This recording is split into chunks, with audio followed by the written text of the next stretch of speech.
Hello friends, welcome to Shaivi's kitchen magic. నేను మీ దీపిక. ఇవాళ నేను సేమియా పెసరపప్పు పాయసాన్ని టేస్టీగా ఎలా ప్రిపేర్ చేసుకోవాలో చూపించబోతున్నానండి. ఈ పాయసము వీకెండ్స్కి కానీ, ఏదైనా స్పెషల్ అకేషన్స్కి కానీ, దేవుడికి నైవేద్యం పెట్టడానికి కానీ చాలా బాగా సూట్ అవుతుందండి.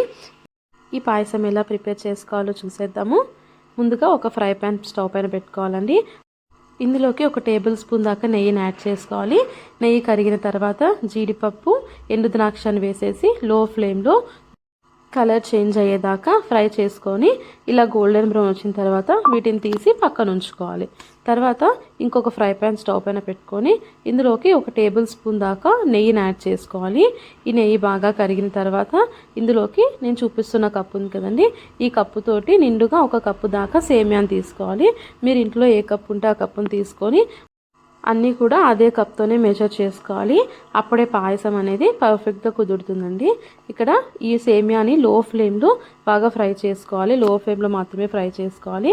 ఈ వీడియోలో చూపిస్తున్నట్టుగా ఇలా గోల్డెన్ బ్రౌన్ షేడ్లోకి వచ్చేదాకా ఫ్రై చేసుకొని వీటిని పక్కన తీసుకొని ఉంచుకోవాలి. ఇప్పుడు మరి ఇదే ప్యాన్లోనే ఒక హాఫ్ టేబుల్ స్పూన్ దాకా నెయ్యిని యాడ్ చేసుకోవాలి. ఈ నెయ్యి అంతా బాగా కరిగిన తర్వాత ఇందులోకి మనం ఇప్పుడు ఏ కప్పుతో అయితే సేమియాని తీసుకున్నామో అదే కప్పుతో 3/4 కప్పు దాకా పెసరపప్పుని తీసుకోవాలి. ఈ పెసరపప్పుని నెయ్యిలోకి యాడ్ చేసేసుకొని లో ఫ్లేమ్లోనే మాడుకోకుండా దోరగా ఫ్రై చేసుకోవాలండి. హై ఫ్లేమ్ పెట్టేసామంటే ఫాస్ట్గా మాడిపోతుంది. కాబట్టి లో ఫ్లేమ్లో పెట్టి నిదానంగా కలర్ చేంజ్ అయ్యి లైట్ గోల్డెన్ బ్రౌన్ కలర్ వచ్చిన తర్వాత మంచి సువాసన వస్తుంది కదా, అంతవరకు కూడా బాగా ఫ్రై చేసుకోవాలి. చూసారా, వీడియోలో చూపిస్తున్నట్టుగా నిదానంగా కదుపుకుంటూ ఫ్రై చేసుకోవాలి. అది ఆ కలర్ వచ్చిన తర్వాత పెసరపప్పు అంతా మునిగి పైకి 1 ఇంచ్ హైట్ దాకా వాటర్ వచ్చే వరకు హాట్ వాటర్ని యాడ్ చేసుకోవాలండి. ఇందులో హాట్ వాటర్ యాడ్ చేసుకుంటేనే టేస్ట్ బాగుంటుంది. ఈ పెసరపప్పు అనేది ఇంకా కొంచెం త్వరగా కూడా బాయిల్ అవుతుంది అనమాట. ఇలా పైనకి 1 ఇంచ్ వరకు వాటర్ యాడ్ చేసుకున్న తర్వాత మొత్తము ఒకసారి అంతా గరిటెతో బాగా మిక్స్ చేసుకోవాలి. బాగా మిక్స్ చేసేసుకొని లిడ్ క్లోజ్ చేసుకొని మీడియం ఫ్లేమ్లో ఈ పెసరపప్పుని బాగా ఉడికించుకోవాలన్నమాట. మధ్య మధ్యలో కదుపుతూ ఉడికించుకోవాలి. అప్పుడే మనకు తెలుస్తుంది అనమాట ఈ పెసరపప్పు అనేది కంప్లీట్గా ఉడికిపోకూడదు. అలా అయితే పాయసం అనేది చాలా మ్యాషీగా అయిపోతుంది. కాబట్టి మధ్య మధ్యలో కదుపుతూ చెక్ చేసుకుంటూ కుక్ చేసుకోవాలి. ఈ పాయసాన్ని ఈ సమ్మర్లో ట్రై చేయండి. పెసరపప్పు బాగా వంటికి చలువ చేస్తుంది కాబట్టి చాలా మంచిదండి. ఇప్పుడు చూసారా, పెసరపప్పు చూద్దాము ఎంతవరకు ఉడికిందో. చూస్తే పలుకుగానే ఉండాలన్నమాట. ఒక 80% కుక్ అయితే సరిపోతుంది. వీడియోలో చూపిస్తున్నట్టుగా పలుకుగా ఉండాలి. అలాగే ఇలా తుంచినప్పుడు బ్రేక్ అయిపోవాలన్నమాట. అంతవరకు కుక్ చేసుకోవాలి. తర్వాత మనం ముందుగా వేయించి పెట్టుకున్న సేమియాని కూడా ఇందులోకి యాడ్ చేసేసి అంతా ఒకసారి బాగా మిక్స్ చేసేసి లిడ్ క్లోజ్ చేసేసుకొని మీడియం ఫ్లేమ్లో ఈ సేమియా ఇంకా పెసరపప్పును కూడా బాగా ఉడికించుకోవాలన్నమాట. ఈ పెసరపప్పు సేమియా ఉడికేలోపు మనం మిక్సీ జార్లోకి ఒక అరకప్పు దాకా పచ్చి కొబ్బరి తీసుకోవాలి. ఈ పచ్చి కొబ్బరి అనేది టేస్ట్ని చాలా బాగా యాడ్ చేస్తుంది అనమాట, ఇంకా టెక్స్చర్ని కూడా.